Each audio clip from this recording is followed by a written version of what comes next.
Welcome to our latest Book Reporter Talks to interview, where my guest today is Wade Rouse, who writes under the name Viola Shipman. His latest book, The Heirloom Garden, is a Book Reporter Bets On selection. We're going to be talking a lot about this book. I've been following Wade's career for more than a decade. Actually, we just figured out we first met in 2005, and the first book came out in 2006. I discovered him through his memoirs, and we're going to talk about that later on as well. His latest 4 books have been novels, and they've been looking at traditions that shaped his life through a woman that really influenced him as well. So we're gonna have a lot of conversation like that. Welcome, Wade. I'm so excited about having you here. Thank you for having me. I'm excited too. This is like, we haven't seen each other in a while, so this is just perfect. I know it's been a couple of years, and this is now at least we can see each other. I know, I said, the thing about the Zoom interviews is at least I get to see people who weren't going to come through New York. So I'm like, okay, this is just fine, It's true. And it's, as we were talking before this, it's actually working out. It seems to be working out well. I mean, people are being able to stop in and see us, and we're making the best do we can. Mm-hmm. Yeah, and they can archive these and whatever, and it's not like you're just at an event. So let's begin by your telling us about the Heirloom Garden. And I just have to share that when I finished reading this book, I was texting with the garden center asking them what they had in stock. So this really had a big influence on me and them. Good timing. Yeah, I am very proud of this novel because I truly think it's probably the deepest, most resonant book that I've written to date. And, it follows 2 women a generation apart that have been scarred by war and loss, but are reunited through a garden of heirloom flowers. And, like all of my books, I always say that, the main message of the Heirloom Garden is one of hope, which is something I think we need more than ever these days. Yeah, and whenever you write your books, I know you start with a question. Like you don't start with character, you always start with a question. So what was your question this time? What were you going in with? I do. People always ask, do you start with, one of your grandmother's heirlooms? But for me, I always start with a big question that I seek to answer.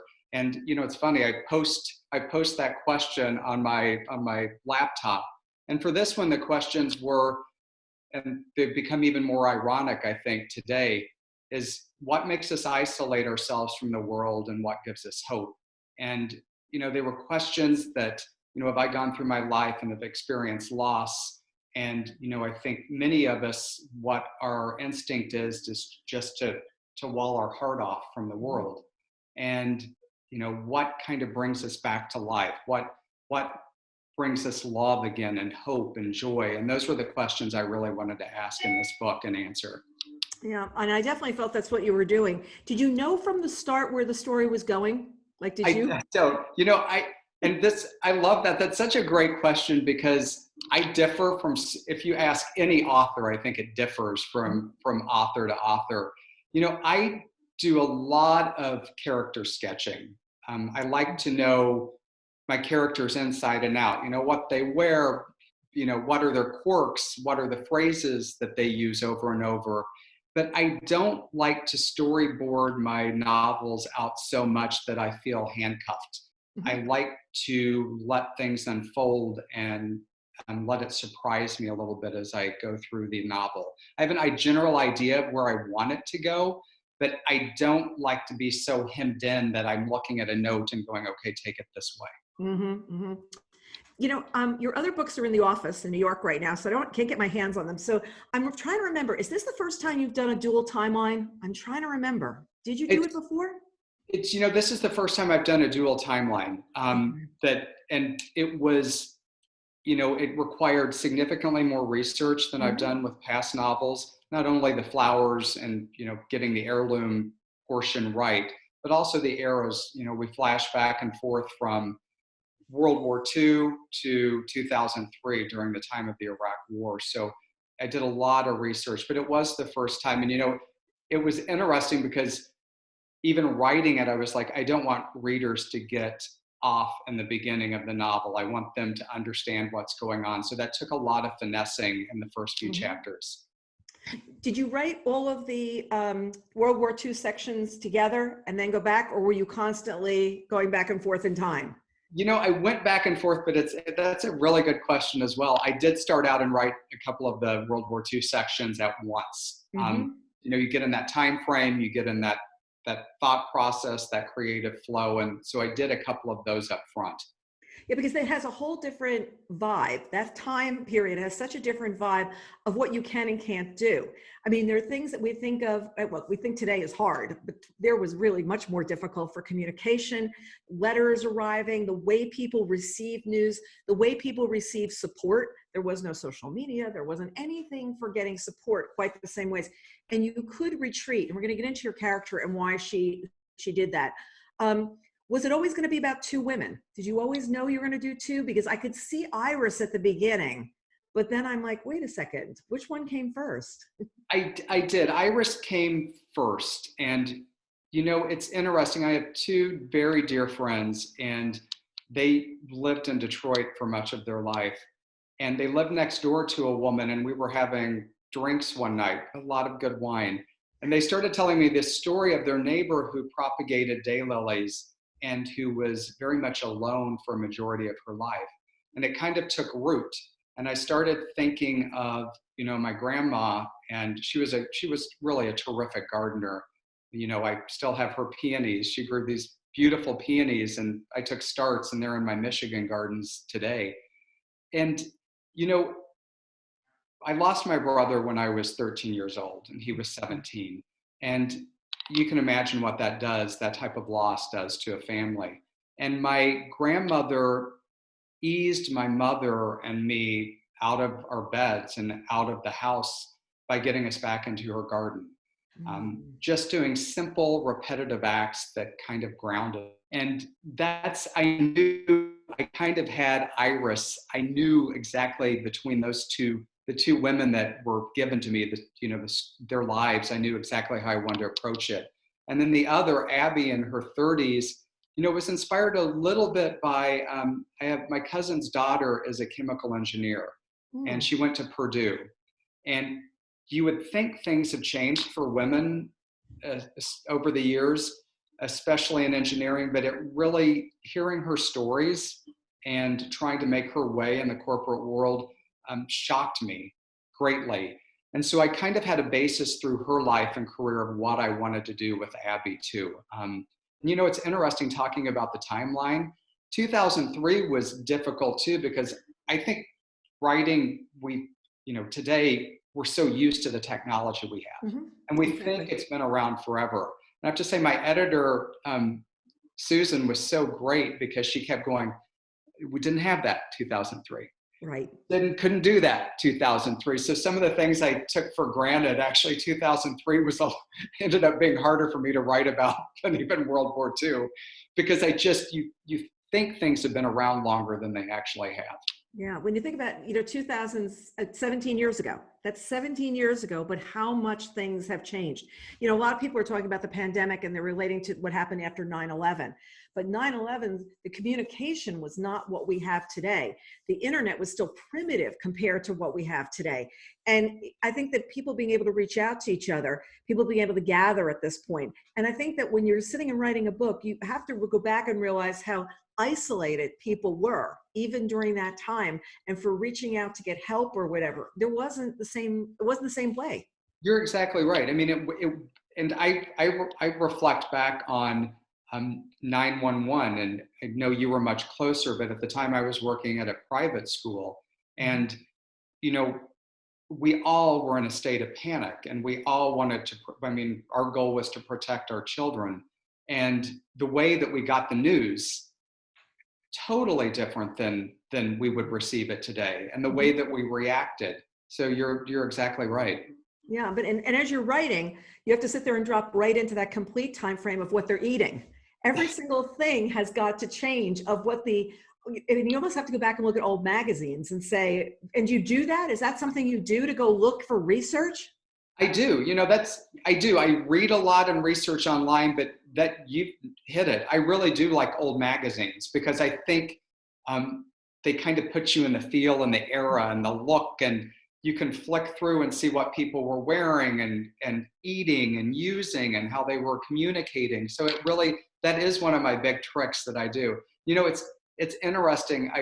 I've spoken with Eric Larson before, Mhm. and he's a writer that I admire greatly because the amount of research that he does and the ability for him to recreate it as though it were fiction, Mhm. just is amazing. So I really try to take the research portion very seriously, but not make it a concrete block in the middle of a novel. Yeah, it's not a chore, but you realize that getting those facts straight, because if not, a reader every once in a while is like, wait a second, that couldn't have happened. You couldn't have gotten from there to there. Sometimes when people are writing, you can't get from there to there in that amount of time. I'm Exactly. reading something right now and I'm like, how did they get there? I'm not quite sure. Did they Readers beat are themselves? readers are so insanely smart. I mean, they catch and they call you out on everything. In fact, you've actually said the town you wrote about, you don't want to be called out about. You did your best. I do not, and especially even the flowers. I know there are so many heirloom gardeners out there that I did not want to mess that up. And the main character is a botanist, so you want to make sure that the way she's thinking and talking about flowers is 100% correct. Well, I was also to go plant dahlias, and then I looked, and the Japanese beetles do like them, and we get Japanese beetles here, so I go, dahlias are off the table. But I was all set. I was all ready to go. So which of the characters was the easiest to write? Who came to you like, kind of full formed and you saw them right away? That's a great question. For some reason, I always enjoy writing about, I usually have, in many of my novels, I have a younger child. Yeah. And so I always say, maybe I'm a child at heart, but I think so many of my dear friends have, and family have young children that we're around so much that I love writing about kids because their honesty, um, kind of brings a shocking clarity often to the narrative. So for me, in this case, I write about a little girl named Lily, and she just needs stability in her life, and she just Mhm. needs love, and she finds that friendship, with an 80-year-old woman, and it's just part of it's my relationship with my grandmothers and my grandparents, and part of it's my relationship with so many children in my life. It's funny, I was going to guess Lily. Isn't that funny? I was going Oh, to guess it because I felt like Lily's got this like knowing way in the book. Like she's seeing some things. She doesn't know quite what she's seeing, but she knows something's wrong and she knows something's right. And she also has no barriers. Children have no barriers, which makes her go out to Iris, where somebody else might say, don't do that. She's not going to want you to do that. She's just not seeing her life that way. And I think that's the pleasure of a child character like that. you're exactly right. That's exact. How does, in this novel, a woman that has just isolated herself from the world, who would be someone that would reach out to her first? Because, as adults, we're like, okay, the woman's crazy. She's not well. You don't go there. Don't talk to her. But, for a child, they would say, who is she? And for me, I love the way that they first meet.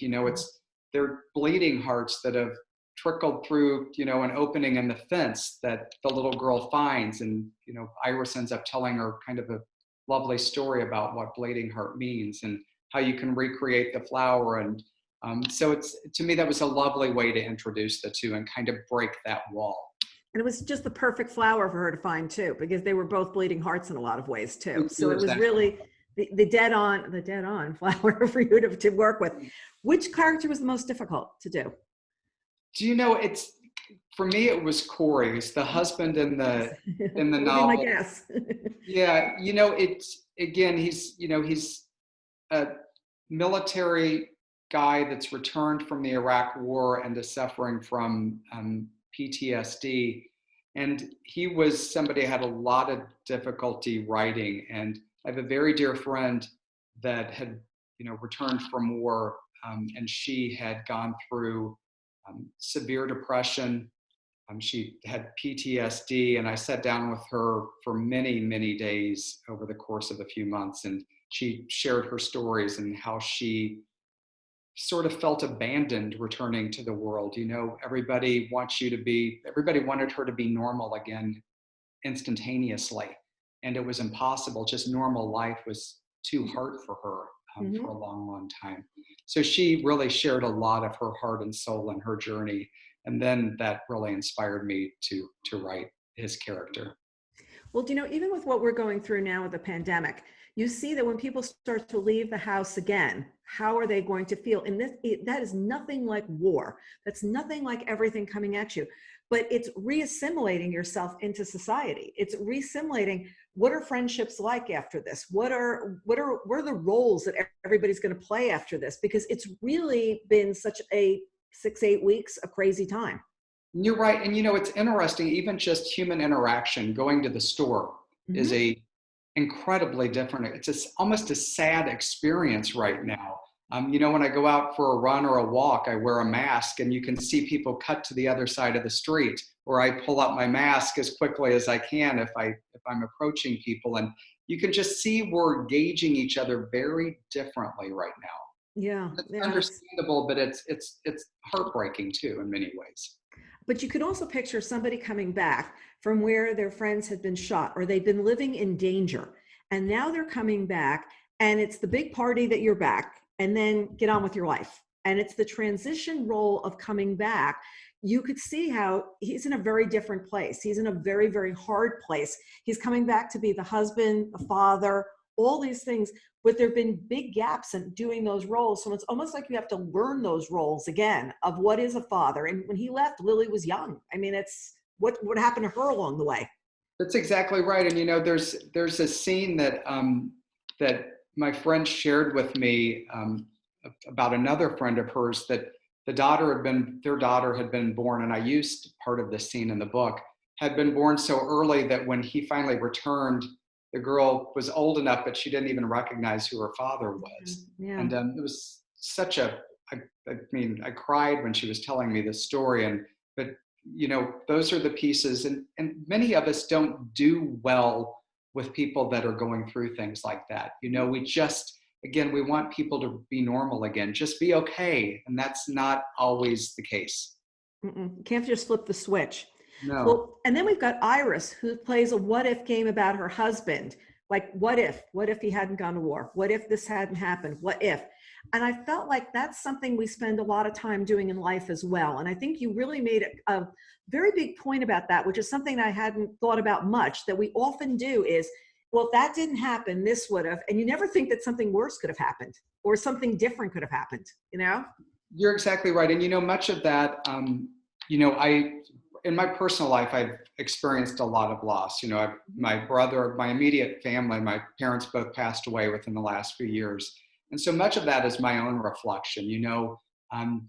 We used to always think of my brother, what if he hadn't gone out that night? Or what if this hadn't happened? I always think that with my parents, what if I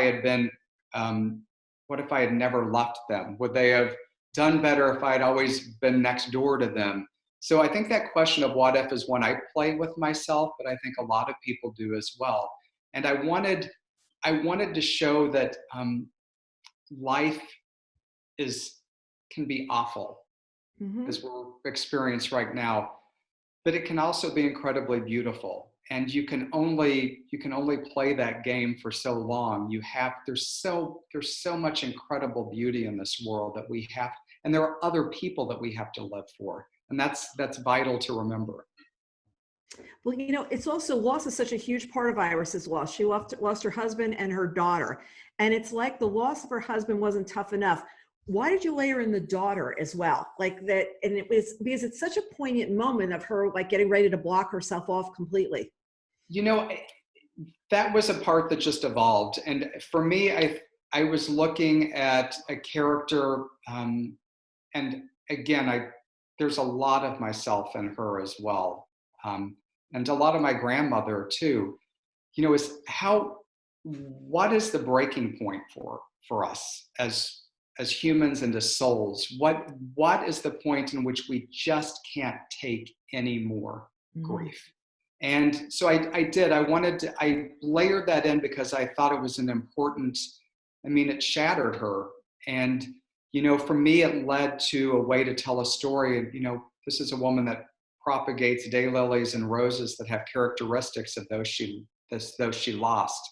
So her family does live on, but I wanted to push Iris into kind of the most emotional corner that I could, and then see what happened from there.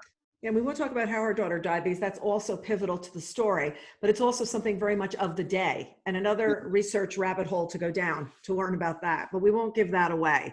You have a line in here, and I'm actually going to read this, that war is just about protecting people. It's not just about protecting people, but about keeping them in fear and in line, and it brings a false sense of security. And I underline that. I mean, I have a lot of pages folded down over here. I did a real job on this galley over here, let me tell you. But that line, when I folded it down, when I read it, and I went back yesterday and was just looking at what I folded, and it was such a thing that it's like, who is secure in war? Who is the one that's protected, and who are the victims? And is a victim everyone besides just the people who are fighting that war? You're exactly right. That was, I wanted to make a statement in the novel about war, but I did not want to get political whatsoever. And for me, you look at Iris, and at that time, she understood why her husband went to war. I mean, there was a great evil in the world, and she fully understood and supported that. But she watched that kind of storyline of war continue through her entire life, over and over and over again.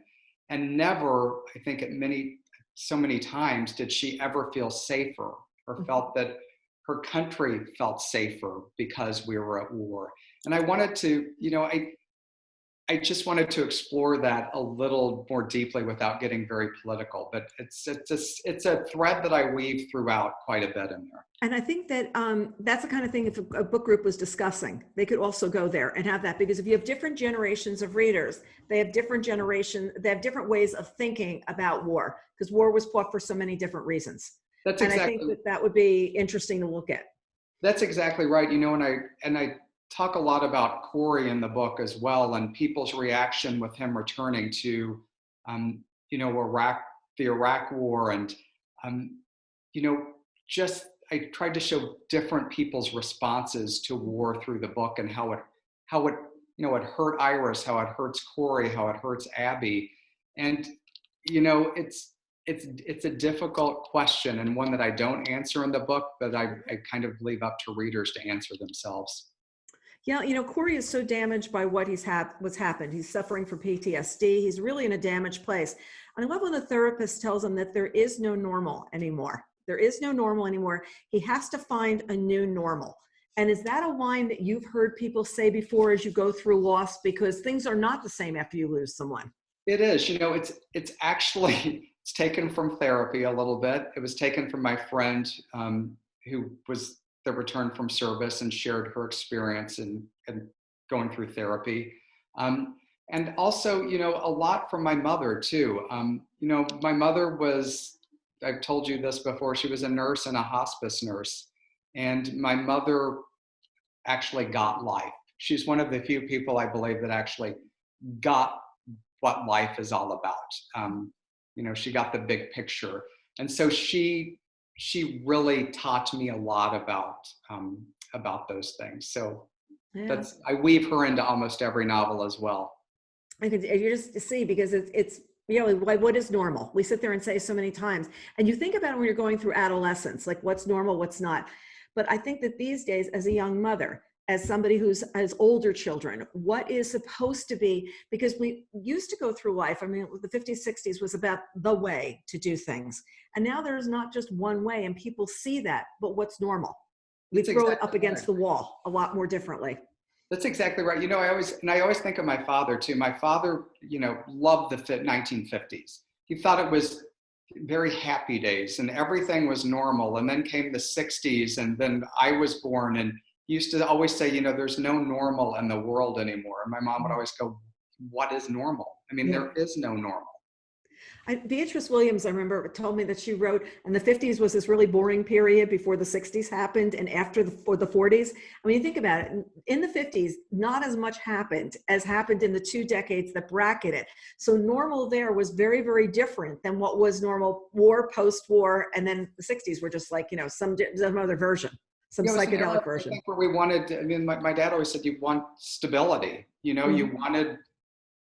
wanted things to be good and happy and normal. I mean, that's what his parents sought.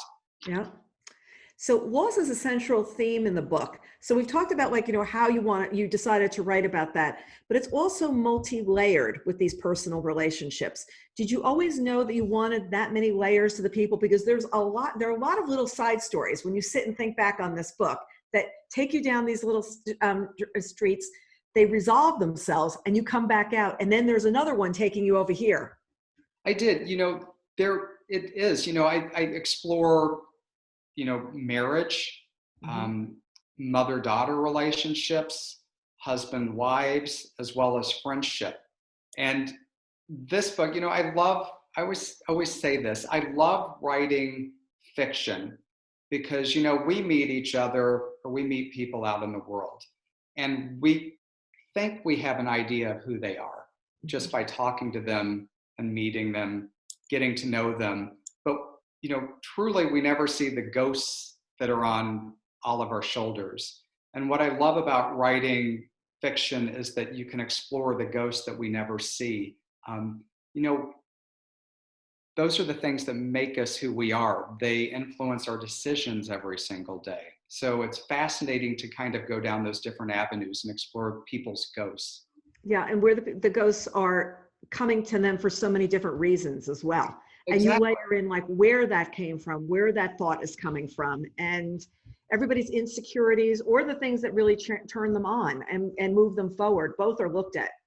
Yeah, we're all influenced by our past. I Mm-hmm. mean, how we act, the decisions we make is all largely because of our past. So I love to weave that in. My novels, they're not, I would say they're not fast-paced thrillers. I'm never going to have a character that, sleeps with half of Europe or murders her husband. They explore, women like my mother and my grandmothers, people that I think are too often overlooked in society, ordinary women that have extraordinary lives, women like my grandmother, working poor, was a seamstress, stitched overalls in a factory for 50 years until she couldn't stand up straight. But that ordinary life made me who I am. It Mm. changed me greatly. So those are the type of characters that I like to write about. And I like it because we're in such a celebrity driven world and an influencer kind of world. And the influencers and celebrities are so shallow. I mean, I saw a picture of Kylie Jenner the other day without makeup. I can't even believe I'm talking about this, but you saw, and you're like, oh my God, you've put on so much every day to take a picture, like your whole life. And yet she's a role model for so many people. And I can't believe I'm using her as an example, but you get what I mean. And so many people are following this, yet there's not a real second about it. There's not anything that's real. It's all contrived. No, you've hit it totally on the head, and I use this example a lot. She's she's a main social influencer. I mean, what does that mean? How are you influencing these lives? I mean, I admire and respect what she's done, and I believe that they build a good brand and good business. But to truly influence someone, you have to know them. You have to know their story. It's funny because I speak at high schools and colleges, and they're like, who's your main influence? Who's your social influencer? And I'd be like, my grandma. And they're like, that's weird. They just don't, that's not the connection that they have. But I'm like, okay, that's what you need to do. Then you need to reach out and talk to someone that you actually know, learn about their life, how they got to be where they are today. I mean, that's an influence. Yeah. And too Not often, how to put on a cat eye. no, exactly. And too often, our elders are dismissed. And what you've done is in these books, you've made them their heroines in the stories. And what they're saying and what they're doing and what they're going through is return to older values and older things, and by sort of stripping away everything, the noise that's going on outside right now. Like this year, Easter wasn't the same as every other Easter, but was it bad? Was it a terrible day? Did it not work? What was dying? More eggs, more chocolate? What are we supposed to do? What are you supposed to do? And I And think that's the whole thing. It's like we're supposed to. you just hit on why I write the types of books that I write. It may sound old fashioned, but I think we're all experiencing it right now. When it comes down to it, what truly matters most in life? What matters? And that is each other. That is our health. That's our family and our friends. The things that we take for granted are what matter most. And those are the lessons that I learned from my grandparents. You can be as rich as you want, but do you have everything? Mm-hmm. And I think we're all learning that, and that's the foundational message that I write about in every single novel. Yeah, it definitely comes through. Each chapter bears the name of a flower and a quote about it. Was that always the setup, that there was always going to be a flower defining each chapter? That it's interesting. No, I started writing the novel, and this is what I think many readers take this for granted, because I tell the same story about the Charm Bracelet. When I was working with Wendy, my literary agent, on this, I could not come up with the structure. I was writing a novel, and it's literally like a bad movie. I sat up in bed one night and go, the charm's on a bracelet. Right. What is the meaning behind them? And I have to say, I kind of did that with this book too. I was writing the characters in a lot of the World War II stories, and I'm like, how do I structure this? What's going to make this work? And I'm like, oh, duh. It's the flowers in our garden, and it sounds easier than it is. It was like writing the recipe box, mm-hmm. centered around recipes. Mm-hmm. There are so many flowers that I could use, but they have to make sense with the narrative of the book, with the arc, with the timeline, mm-hmm. with the characters and the emotions. So it was very difficult to kind of narrow it down, but it didn't come to me at first, which is hard to imagine right now. Yeah, because now that I'm thinking, it's like that really does set the pace for the whole book, and some would not be in bloom at certain times, so exactly. You couldn't do those there. And you also broke the book into parts. You broke it into sections with names. Was that like, it's part one? I don't remember. I honestly don't remember how many parts there are, but I do remember looking at parts and I was like, that's interesting as well, besides chapters. I did. I really wanted to delineate time and character and thought process. So, and I did it, I think, to help clarify things for readers. I didn't want it to be too jarring or jolting as you kind of went from part to part. And there are a lot of chapters in this book. So I kind of really wanted to give some concrete markers for readers as they went through the book. But that came too later on. Yeah. So do you have a favorite flower? I do. I mentioned it. My favorite flower are peonies. Me too. My grandmother grew beautiful peonies, huge white blooms. They fell over. They were so heavy. The petals were tinged with pink, and they smelled like, perfumed heaven.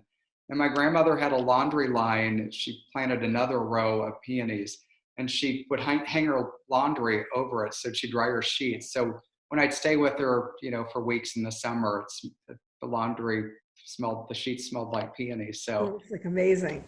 I love every flower in the book. They're personal favorites. They're all some of my favorites.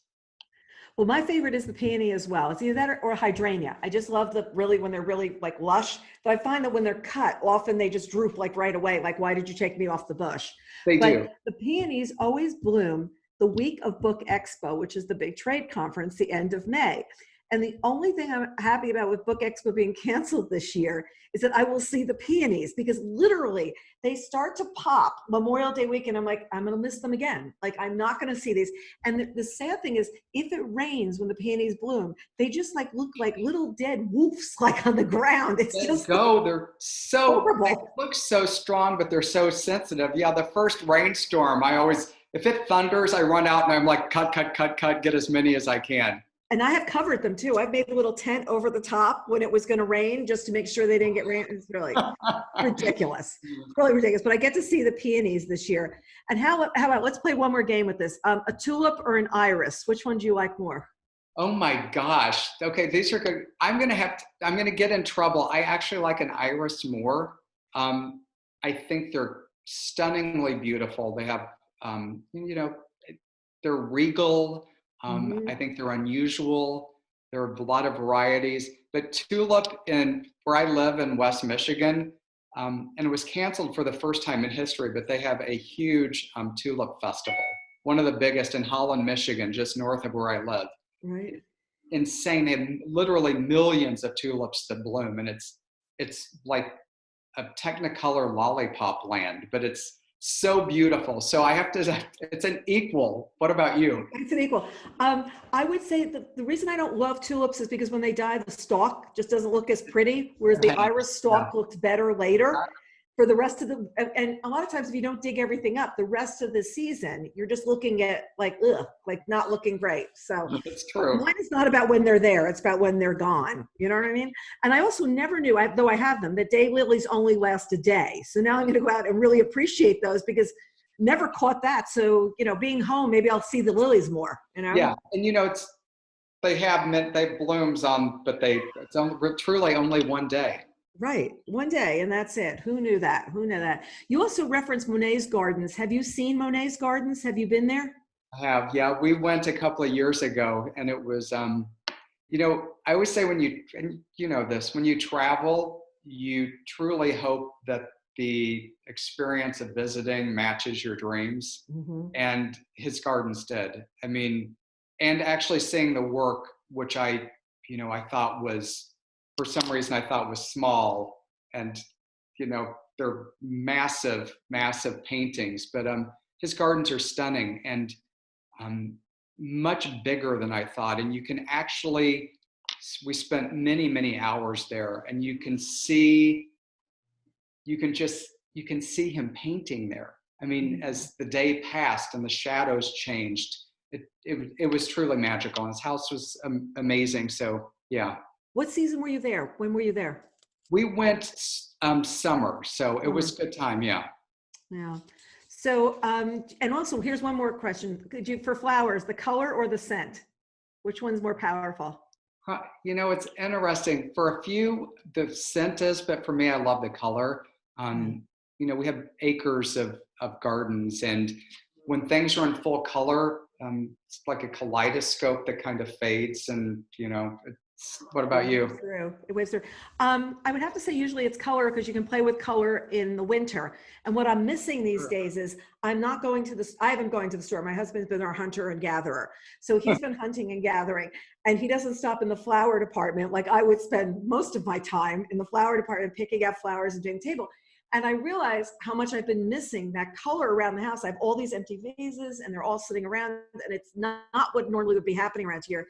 But I also realized summer's coming and then the whole riot of color can start outside.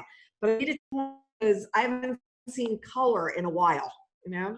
Color's I have to very put that on a important. shopping list. Go to flowers.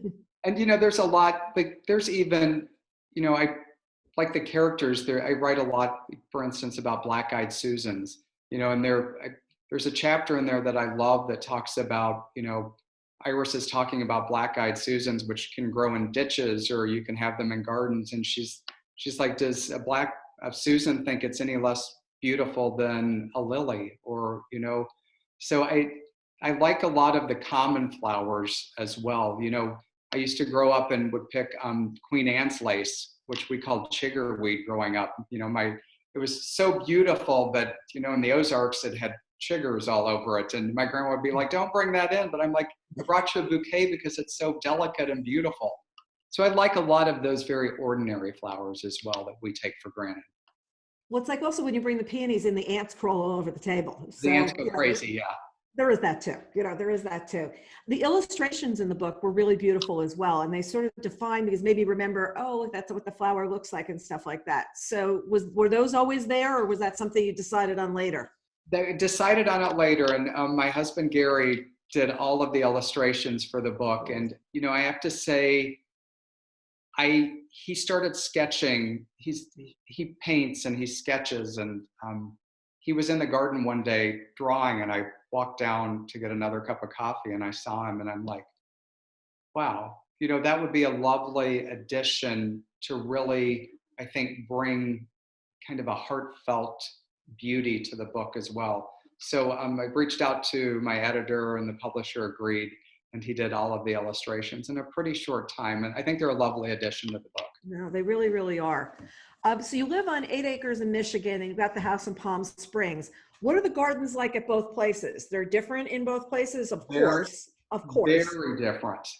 Very different. You know, out here, everything is currently in bloom. It's got very hot, but you know, the cactus, it's interesting. It's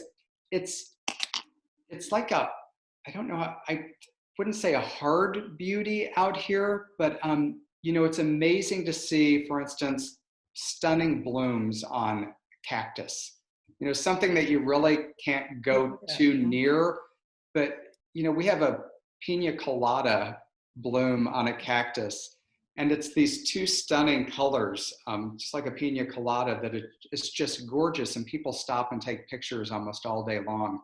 So they're very different. You know, but I love them both. I mean, it's the best contrast of two worlds, you know, and then you go back to Michigan and everything is so lushly green and so stunning and soft and drooping, and I love both gardens. Yeah, and I think they have to both have different textures, different colors, and the bloom cycle of everything is different. Is there any flower that's the same in both places? Do you have anything that's the same or not really? I'm trying to think what lavender. Lavender, okay. Very different. Lavender grows and blooms. In fact, to turn it around, you could see some, but it grows and blooms obviously at different times, but it does exceedingly well here too. It's like really funny. So have you ever cultivated plants like Iris does? Have you ever tried to propagate? You know, I have not, but I'm going to try, I think, this year. You know, it's interesting. I have all the hints, so I'm going to truly try, especially I think with daylilies, to maybe try something and see what happens. So Gary and I are going to experiment, and we're doing a huge kind of our own victory garden in Michigan as well this year. I was going to bring that up. Yeah, so with the victory gardens that everybody's talking about. So let's talk about what they were like during the war was to feed people, and now we're seeing certain things you can't get. So people are thinking, "Can I grow?" And have you done that before? Yeah, you know, you know, there have been, I think, huge articles in the New York Times, on CBS Sunday Morning, just about this resurgence of victory gardens. You know, we aren't going to the store. There are things that we can't get. We want to grow and be reliant on having our own food source again. And so it's becoming very popular. And yeah, that was, you know, I remember my elders talking about victory gardens, and both of my grandmothers, they had huge flower gardens, but they always had vegetable gardens as well. They always believed that at any time something could happen and the world would change, and that you needed your own sustenance. So we grow in Michigan, we have a small vegetable garden. So tomatoes, strawberries, asparagus starting to grow. Onions, things that we use, but we're going to try and expand that greatly this year. See, I can't decide whether if I expand it greatly, I'll be feeding more squirrels or more. We actually had a squirrel that would eat one of our plants. It's not the hydrangea, it's a hyacinth. No, it's hibiscus. And we bought like 5 or 6 of them, and we'd watch the squirrel sit on the branches and eat just eat everything in sight. So last year I said, look, we're going to buy one because I like it, and we'll put it in the middle of a bunch of other pots. And one day my husband went out to water and rearranged the watering, and it was gone. The hibiscus was gone the following morning. It's like the squirrel was like waiting to go eat this. So I can't decide if I plant the garden, is it just for like we have these big high fences so the deer can't get in, but who's going to be eating it is my question, because I'm not sure it's going to be us. That's my I'm not sure. It is irritating to do all the work and then walk out, and then the squirrels and birds and the rabbits are right on top of everything. We have raised beds and we try to cover things as much as possible, but I mean, they still get in. The squirrel was climbing pretty high. I mean, I was like really doing this. And my husband goes, remember, they climb. Let's just remember what they do, you know, it's to get the flowers.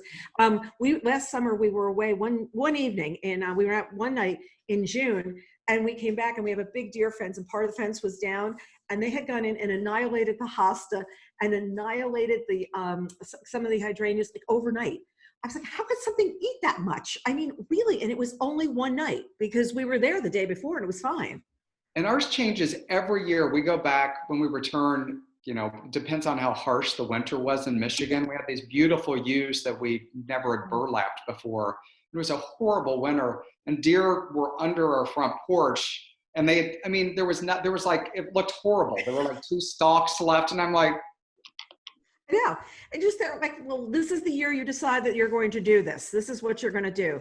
And the other thing that you brought up was that you've moved plants with you through the years. Like you've moved them from your grandmother, your mother, you've moved all these things around. Do they usually hold up very well for doing that? Or do you have to be very super careful? you have to be careful. I mean, I have to say, in the gardening world, Gary knows significantly more than I on how to tend and care, and my mother did as well. But I remember when my grandmother got ill, and one of the first things my mother did was go and dig up many of her plants. And I actually wrote, and we transferred those to our home in the Ozarks, and then I took a lot of those with me to St. Louis. And it's funny, I wrote about this in one of my memoirs, at least in the city, someone would hear me scream. Before we left there, we were like, because we sell the house and you're like, what are they going to do to our house that we loved? Or what's the flowers are going to look like hell? What are they going to do with the gardens? So we dug up literally everything. We returned before they moved in and took everything with us. But you have to watch, some things don't make it. We do as best we can, and we take a lot. We doubled almost everything that we took, the starts, and many of the things survived and have done exceedingly well. Yeah, the hardier things do better. I have a friend who just planted peonies, and she goes, I'm going to be so disappointed if they don't come up. And I said, probably 2 or 3 years. She's like, oh, really? And I was like, yeah, you got to do a little reading up on these plants. We have some rhubarb outside, and I keep saying that I'm going to make a pie. The pie would be this big. I mean, the rhubarb's been growing for 3 years, and it'd be this big. And it's not like and the deer are not eating this. It's just, and I leave it in the pot and I winter it over. So it's very, very funny. You can make a muffin. Yeah, that's exactly little tiny croissant. What are volunteer flowers? You mentioned those. What are volunteer? I've never heard that expression. This is what my grandma Rouse and my aunt say, and my aunt lives in northern Michigan. So if you go and take flowers that you're really not supposed to take, we call them volunteers a lot in Michigan. So, they're actually volunteering to go with you, and they're not supposed to. So it's an old-fashioned term that I love. I love that. I really do. So family and family history means so much to you. You can tell in every one of your books. Did it always, when you were a child, did you appreciate the history? And when you were a teenager, because usually those are years that people don't appreciate family and they come to respect it more later on. But it sounds like you growing up always had a very strong sense of family and relatives and respect for them. I did. And I think kind of my lack of interest came more in my 20s when I think I knew everything after college and was starting my career. But I spent, both of my grandparents lived, my grandma and grandpa Shipman lived just a rolling hill away from me growing up. My grandma and grandpa Rouse lived just a couple of miles away. I was surrounded by aunts and uncles. And, the school bus would drop me off at my grandma Shipman's house, and I would spend, most evenings there because my mother and father worked. I spent every single summer with my grandma and grandpa Rouse at a log cabin in the middle of nowhere. So from Memorial Day until school started in Labor Day, I was with them at this old cabin. No indoor shower or bathtub. Everything, we bathed in the creek. No telephone. There was no TV. So I read with my grandmothers. I heard their stories. They shared their life with me. So it was incredibly influential. I didn't have cell phones. I didn't have games. There were no other distractions. And, as we went about our daily lives and routines, whether we were floating on inner tubes or fishing, my grandparents shared a lot of their life with me. And I, not to get emotional, but I I respected it greatly. I mean, they went through hell, and they, we're all going through such a rough time right now. But, our elders went through depression and war and poverty and disease. And my grandparents came through it, as did so many of my family elders, with a sense of grace and dignity. And they just worked so hard. And all they ever wanted to do was for my parents and me to have a better life than they did. So, when I write novels under Viola Shipman, to me, it's the smallest thank you that I can give to her and to them. And, God help me, I sound more and more like my father every day, which I swore I would never do. But, I do feel we've lost connection with that. We are so forward driven these days. We're looking ahead so much that we rarely look back. And, if my novels can just get people just to slow down for a second and think about where they came from and who came before them and how we got to be who we are, I think that makes a world of difference in our lives. Well, and think about where we are right now. What matters is this moment and where we've been before, where you're going.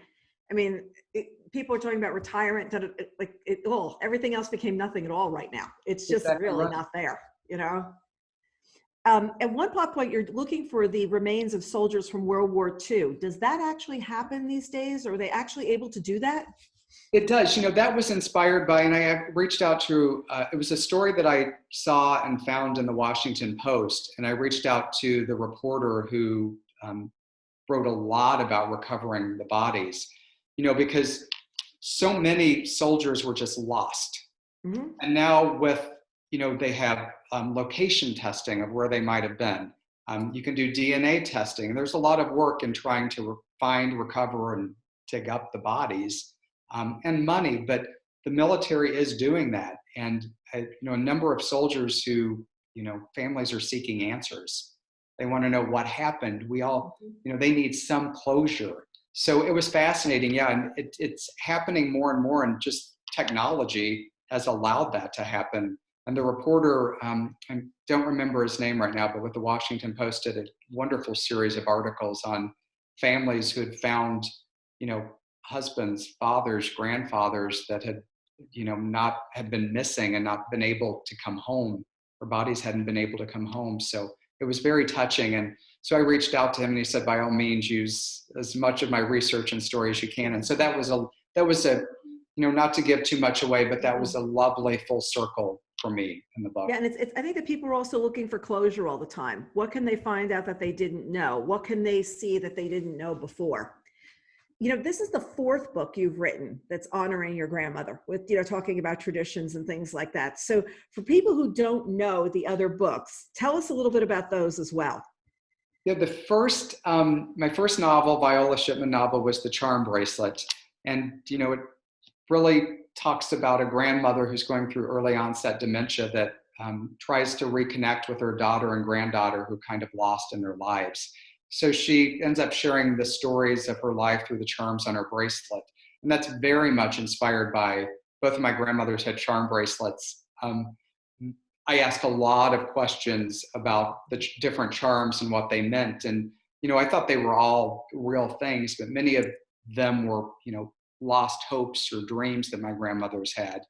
So that was the first novel. And it was a Michigan Notable Book of the Year, and very proud of it.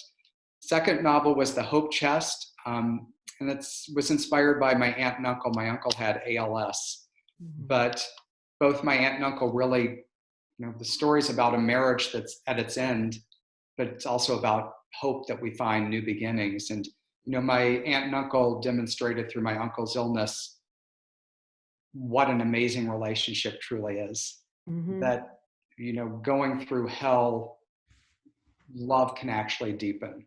So that's what that novel is about. And then the recipe box was, I grew up in my grandma's kitchens, and they had tons of I still have the recipe boxes and handwritten recipe cards. And that book was, it talks about a young woman that just wants to get away from the orchard she grew up on. run away from her mom and grandma and making the country desserts that she grew up making. And she returns and kind of finds out her family history through the desserts that they make together at this pie pantry and orchard. And it's inspired a lot by my grandma's, obviously, but also I live just a hop, skip, and jump away from a 100-year-old pie pantry and orchard in Michigan. And women really saved that orchard. I mean, when the 1 year when they had a horrible freeze and they lost most of the crop, they used frozen fruit and started making pies, and it became huge. So that kind of kept their bit. So they inspired a lot of the novel. And then the Summer Cottage was the novel before the Heirloom Garden, and it follows a divorced woman who returns to my hometown of Saugatuck, Michigan, and kind of rediscovers who she was at her family's cottage and the dreams that we all have as kids that we, for some reason, lose as adulthood sets in. So really about finding yourself again as an adult. So there are like 5 different journeys you've taken us on at this point. It's 5 different places that we've been, 5 different novels. The difference between novel writing and memoir writing, because your memoirs read like novels in a lot of ways. They're humorous. They're completely humorous. I remember reading America's Boy, which was back in 2005. It came out in 2006. I still think a lot about Confessions of a Prep School Mommy Handler, and the part where you're driving on the pickup line and you're standing on the side of the car and the woman's moving with you. I don't think I've looked at a school pickup line without thinking about that story of what happened to you. And they were laugh out loud funny, as much as these books are so beautifully written and honoring traditions. They're very, very different. I mean, there's not much humor written into the novels at all, yet the other parts, I mean, I'm screaming, laughing. I mean, I just remember, what was the other one? The one about living up in Michigan, reminding me. In the city, someone could hear you scream. Yes, exactly. And I remember reading those and just laughing out loud. And there are not a lot of books that are really that funny anymore. There's not humor. So are you ever going to write another memoir? Are you going to do this so that I can laugh? I am. You know, it's not been announced, but I just sold my first memoir in quite a few years. So I'm really excited to return to that. And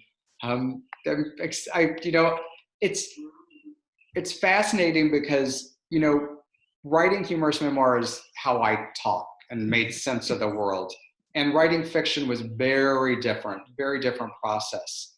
And it took me, I probably spent 3 years writing the Charm Bracelet, trying to get it right. I didn't want to mess it up. And it's interesting now, switching back and writing memoir again, I'm having to find that voice again and that rhythm. You know, I got so used to writing one that it's thrown me for a little bit of a loop again, but it's coming back. Just go back. There's a couple of books you could go back and read. They're written by this guy, Rouse. I think you do quite well at reading them and getting back in the groove, because you can make normal situations funny. I mean, you can make anything funny. And that's the reason I really love the difference between your 2 writing styles, because I'm trying to think of who I know who can go back and forth like that.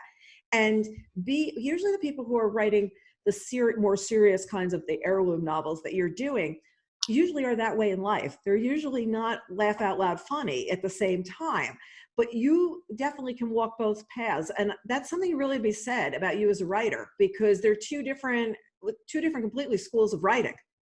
They are. They're, so totally different, but, they're huge pieces of who I am. I think even in the humor, what I try to show is the poignancy and love and life and what matters again. I make myself the bad person a lot in my memoirs. But for me, I'm getting really excited because my goal has always been to write a memoir, a novel, a memoir, a novel, and kind of go back and forth with those 2 voices. So I'm excited to return to that. Really excited. I feel like you've got roots strong enough in both. Roots. See, root double entendre, roots double entendre. Speaking of roots. Look, it's not supposed to grow again after you do it. You know what I mean? Like, seriously. So what's next for a novel? What's the next novel? I am currently writing 3. Oh, because you have so much free time? Is that what's It's, happening? I mean, it's been the biggest blessing, and I don't even know. I'll be on a lithium drip, I think, by the summer. But it's all good. But I'm writing the next kind of spring summer novel. It's tentatively titled I just turned in the manuscript. It's called The Summer Camp. And it's about 4 women that grew up going to northern Michigan sleepaway camp, and how they became best friends and then, fell apart as they grew older. And it's really a rumination on friendship and childhood dreams, and, why we had such close friendships as kids and why that's often difficult to have as an adult. Is it us? Is it them? Do we just go different paths? So it's a beautiful, I love the novel. It's much more contemporary in focus a little bit. There's a lot of 80s references, which is right up my alley. right. And it's, sweet and timely, and northern Michigan is beautiful. And then I'm writing my first winter themed novel as well. And it's tentatively called The Lake Effect, which is a big thing in Michigan. We know lake effect snow when it comes in. And it's about a meteorologist that has to leave Palm Springs. She has an on-air meltdown because she's being replaced by an AI meteorologist. And she gets a little drunk and has an on-air meltdown. And the only station that'll hire her is in Michigan, a small station. And she goes back and she hates winter and she hates snow. So she kind of has to learn to re-embrace all the things she ran from. Well, I'm just thinking about those poor girls in the camp that are going to be going in the cold Michigan water, like really seriously. It's going to be a lot of. It never warms up. Lake Michigan never warms up. And then you go to Lake Superior and Lake Michigan feels like a warm bath compared to that. Wow. Wow.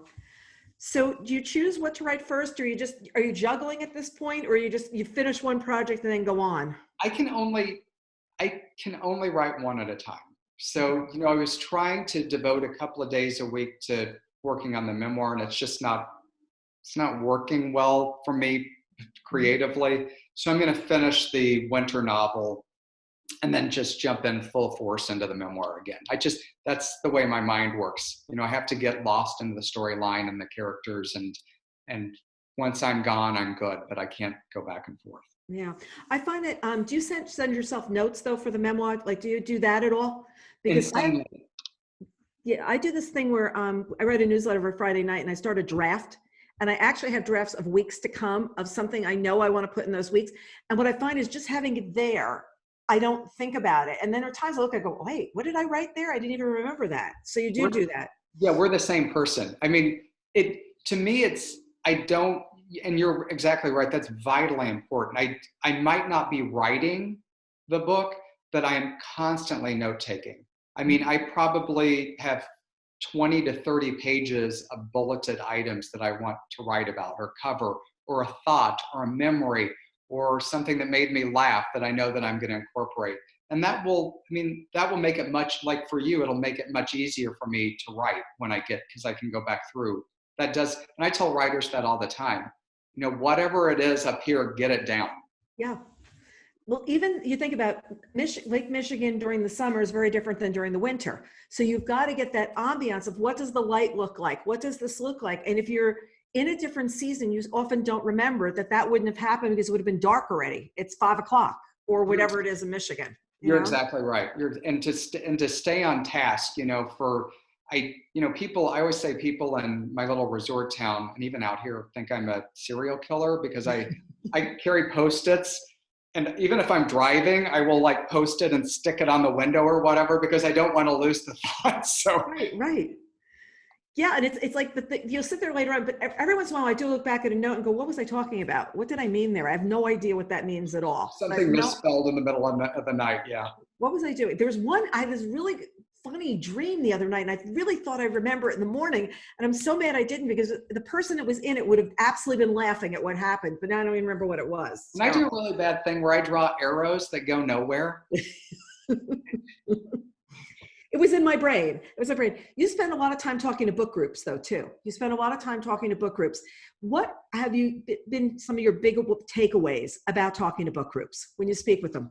It's amazing. Yeah, I probably, on average, have been doing a couple of book clubs a week. And to me, I love them because especially right now, it's a way for me to connect personally with readers. You know what I love the most, especially with my novels, is that it's not just me talking to the book groups. Every single person that's read my novel and participated is sharing as much about their life as I am with them. Mm-hmm. And it really is almost like an old friendship club, or a therapy session.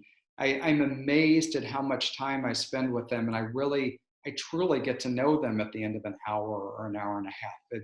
It's not just about the book. We delve into life and love and loss, and it's been pretty incredible. And those book groups stay in touch over the years, and many have become dear friends. So it's lovely. And that connection with the reader, I think, is so important, even beyond the book events in stores where you're doing a lot of talking at people. Yes, you see people on the signing line, but in the book club, you're hearing their stories and you're hearing what resonated with them. And I think that that's the part that's so interesting. I do too. And it's the part that means the most to me. I love book events. I love going, but it's almost I'm speaking and then I'm signing. Mm-hmm. And it's moving along. And in this way, I feel like there's a significantly deeper connection. And, out of all the awful things that have happened doing these types of events, I feel like I've been able to connect with even more readers on a personal level. So that's been a godsend. That's one of the reasons we started doing these book reporter talks to interviews last year, because I realized even if you were on the biggest talk show with the biggest reach, you're not going to really tell your story. You're going to do a 3-minute thing, and then they're going to ask you what else you're reading, which I never ask anybody. I never ask what your favorite book. I can't even go there because I couldn't answer it. I don't ask anything I couldn't answer. So how do you balance reading and writing? Like, you do a lot of reading for research. Do you do a lot of reading for pleasure, or is that something that really hard to do? I do a lot of reading for pleasure, but I typically do it when I finish a book. And then I will take a mini break and I will read 3-4 books in the course of a couple of weeks. It's just like as much as I can. And as you know, authors get asked to blurb a mm-hmm. lot of books. Mm-hmm. So a lot of the pleasure reading is also work related too, reading books that are coming out in a year or a year and a half, and, giving back to authors. For me, that's a great gift too, because so many wonderful writers have helped me over the years that to me, it's the least I can do to give back. Yeah.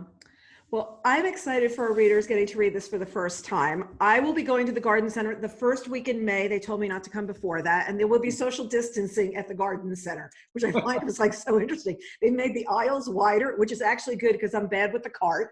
But I'm like, maybe this should stick around. This must be really, really good. And I'm going to go look up which flowers. I actually bring the pictures that were on my camera from last year. And I said, do you have this? Because I have no idea what it's called. Do you have this again? I have this. Do you have 6 of this? It's a crazy way of gardening, but it works for me, So I wish you lots of luck with your virtual tour. And I'm looking forward to seeing both pieces of your writing that's coming forward. The memoir, because I really need a laugh. Can't wait to see what you bring my way this time.